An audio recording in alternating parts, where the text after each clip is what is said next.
Hello everyone, welcome to back my study blog. तो friend, ये मेरा पहला ब्लॉग है और मैं कई दिनों से ये प्लानिंग कर रही थी कि मैं आपके साथ ब्लॉग शेयर करूं अपने डेली रूटीन का, बट नहीं हो पा रहा था क्योंकि मैंने कभी ब्लॉगिंग की नहीं थी, तो कॉन्फिडेंस नहीं आ रहा था। अ, फिर भी अभी थोड़ी प्रॉब्लम होगी और मैंने अपना स्टडी ब्लॉग शुरू कर दिया है आज से। तो रोज़ सुबह आपको डेली सुबह आपको 8:30 बजे।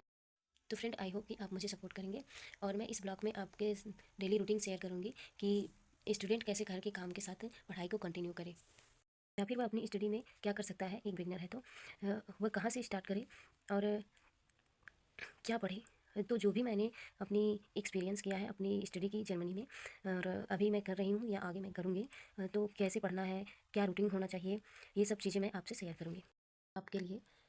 आई होप कि आपके लिए ये हेल्पफुल होगा। तो जो भी आपको ऐसा लगे कि ये चीज़ें यहाँ नहीं होनी चाहिए, ये यहाँ नहीं सही है, यहाँ सही होना चाहिए, तो जो भी आपको लगे ऐसा, तो आप मुझे कमेंट करके बता सकते हैं। अभी तो बज रहे हैं शाम के 7, तो मैंने अपना टाइम टेबल सुबह में ही तैयार कर दिया था और मैं सबसे पहले करंट अफेयर गौरव सर से पढ़ती हूँ। तो मैं फ़ोन से ही पढ़ती हूँ, तो उसको मैंने शूट नहीं किया और मैं अब जा रही हूँ मैथ पढ़ने, मैथ का प्रैक्टिस सेट करने।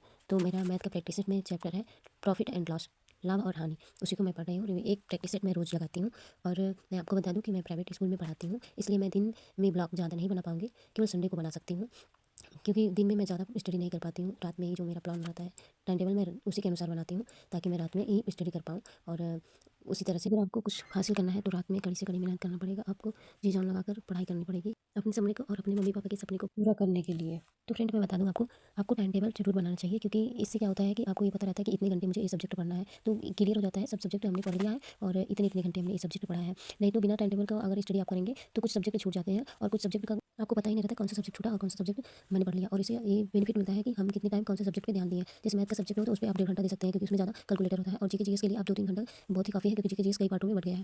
जीएस को तैयार करेंगे तो आपका कंपटीशन जो ये है एनटीपीसी का वो निकल जाएगा क्योंकि जीएस का ज़्यादा क्वेश्चन होता है और ज़्यादा क्वेश्चन में ये जिस तरह से ज़्यादा क्वेश्चन होता है उस तरह से कई भागों में बढ़ भी जाता है और कम हो जाता है इसका सिलेबस। तो आप इसको अच्छे से तैयार कर लेंगे तो जीके।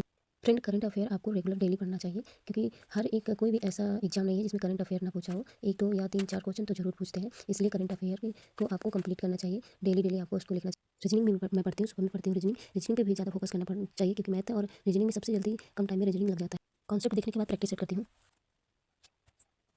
मैथ का प्रैक्टिस सेट पूरा हो जाने के बाद मैंने एक पूरे सब्जेक्ट का प्रैक्टिस सेट मंगाया है, तो सीबीटी 1 का प्रैक्टिस सेट मैं अभी करूँगी।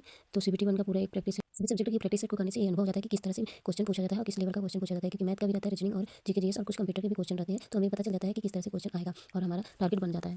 मैंने ये बुक ऑनलाइन ऑर्डर किया था और मेरे पास आया तो मैं बहुत खुश हुई क्योंकि मैंने सोचा कि ये किताब लाने के बाद मुझे पता चलेगा कि कैसे क्वेश्चन आते हैं। तो आपको भी ये बुक करनी चाहिए।